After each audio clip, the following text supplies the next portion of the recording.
माझ्या छायालेख यूट्यूब चॅनलवर तुमचं स्वागत आहे. आणि मी आज तुम्हाला कारल्याची भाजी कशी बनवायची ते सांगणार आहे. ही 2 कारली घेतले, 2 कांदे घेतले, 1 टॅमॅटो घेतले आणि कोथिंबीर घेतली. आता आपण हे सगळं बारीक करायचं. हे बघा असं चिरून घेतलं. आता आपण त्याला मीठ लावायचं आणि 10 मिनिटासाठी आपण मीठ लावून सोडायचं, म्हणजे कडू लागत नाही कांदे. बघा मी मोठं मीठ घेतलं आहे. आता आपण त्याला मीठ टाकायचं ना, असं हे करून 10 मिनिटासाठी आपण ठेवायचं रेस्ट करायला. बघा मी आज कारल्याबरोबर तुम्हाला भाकरी सगळं करून दावणार आहे. बघा भाकरीच खातात कारल्यामध्ये, चपाती गोड लागत नाही, म्हणून मी आता 2 भाकरी करणार आहे. बघा हे ठेवले पाणी गरम करत, आता भाकरी करणार. हे बघा माझ्या भाकरी कशा फुगतात आहे का, फुगले पूर्ण भाकरी फुगले बघा. अशा असतात माझ्या भाकरी मोठ्या मोठ्या. हे भीत खाली थापलेले आहे बघा, 2च टाकायचं होते. हे बघा कारले मी आता हे धुवून घेतले. आता आपण फोडणी टाकायचं. 1 पातेलं घेतले, त्यात आपण तेल सोडूया. हे बघा तेल सोडले, 2 पळ्या तेल सोडले.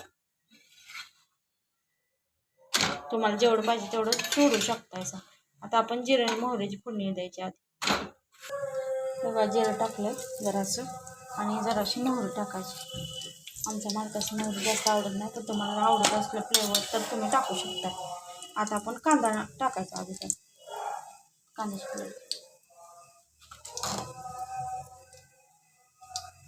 जिरं भाजत आले. आता कांदा टाकायचा. हे बघा कांदा भाजत आला. आता आपण टॅमॅटो टाकायचं. टॅमॅटो चांगला भाजायचा, तेल सुटत पण. हे बघा टॅमॅटो भाजले. आता आपण त्यात कारले टाकायचे धुतलेले. हे बघा कारले टाकले आणि हलवून घ्यायचं आता, आणि परत चटणी मीठ टाकायचं. हे बघा आता मी मिक्स करून घेतले. आता आपण त्यात चटणी टाकू. तुमच्या तिखटानुसार करा, कारण माझा एक काळा मसाला घरचा आहे.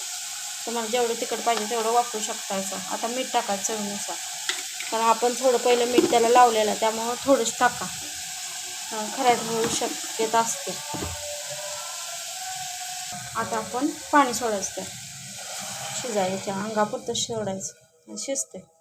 आणि त्यात जर कोणाला पाहिजे असेल चिंच किंवा आमसूल वापरू शकतायचा.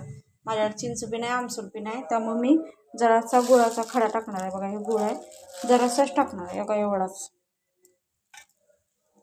1 नंबर टेस्ट लागते. माझ्या पद्धतीनं करून बघा. काही कोथिंबीर मी त्याच्याबरोबर शिजायसाठी टाकतोय.